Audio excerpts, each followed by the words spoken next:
आज राहुल गांधी जी की आवाज को दबाने का जो हमला है, ये केवल राहुल जी की आवाज दबाने का हमला नहीं है।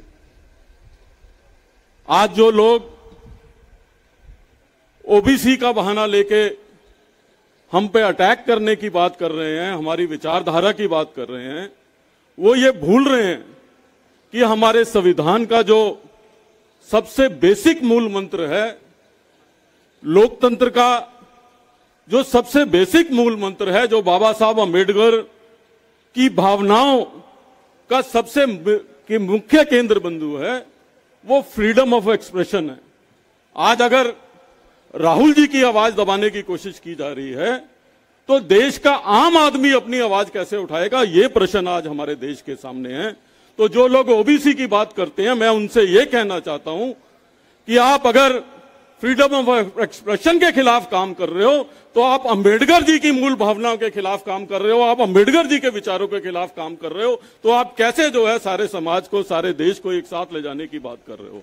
मैं कल ही किसी से चर्चा कर रहा था और मैं ये कह रहा था कि दो मुल्क एक साथ आजाद हुए थे, दोनों की सोच सेम थी, दोनों के रहने वाले लोग सेम थे। हिंदुस्तान में पंडित जवाहरलाल नेहरू जी प्रधानमंत्री बने और पाकिस्तान में जो है जिन्ना जो है उन्होंने बागडोर संभाली। पंडित जी यहां पे हिंदुस्तान में इंस्टीट्यूशंस बिल्ड कर रहे थे, वो भविष्य की नींव रख रहे थे कि पुलिस का ये रोल होगा, जुडिशरी का ये रोल होगा, लेजिस्लेचर का ये रोल होगा, गवर्नमेंट का जो है वो ये रोल होगा। और दूसरी तरफ पाकिस्तान के अंदर अपनी लीडरशिप को डेवलप करने का काम किया जा रहा था, इंस्टीट्यूशंस की महत्ता को खत्म करने का काम किया जाएगा कि जो देश का राष्ट्रपति होगा वही फैसला करेगा कि जज क्या फैसला सुनाएंगे, वही फैसला करेगा कि आर्म्ड फोर्सेस किस तरीके से चलेंगे, वही फैसला करेगा कि पुलिस किस तरीके से कार्य करेगी, वही फैसला करेगा कि सरकारें किस तरीके से जो है चलेंगी, किसको फायदा पहुंचाएंगी। उसका खमियाजा आज पाकिस्तान का अभी की पीढ़ी जो है भुगत रही है। आज पाकिस्तान की जो स्थिति है पूरी दुनिया उसको देख रही है। वो इसलिए देख रही है कि वहां के इंस्टीट्यूशंस को, वहां की जो है कॉन्स्टिट्यूशन की मूल भावनाओं के खिलाफ वहां की सरकार काम करती थी। हमारे देश में पंडित जी इंस्टीट्यूशंस को बना के गए थे कि सबका रोल अपना अपना अलग, ब्यूरोक्रेसी का रोल अपना अपना अलग आइडेंटिफाई कर गए थे, तो हमारा देश उन्नति और तरक्की कर रहा था। जो गलती पाकिस्तान ने आजादी के बाद की थी, हमारे देश की सरकारें वो गलती आज कर रही है, जिसका खमियाजा हमारी आने वाली पीढ़ी को भुगतना पड़ेगा। ये कहने के लिए मैं आप लोगों के बीच में आया।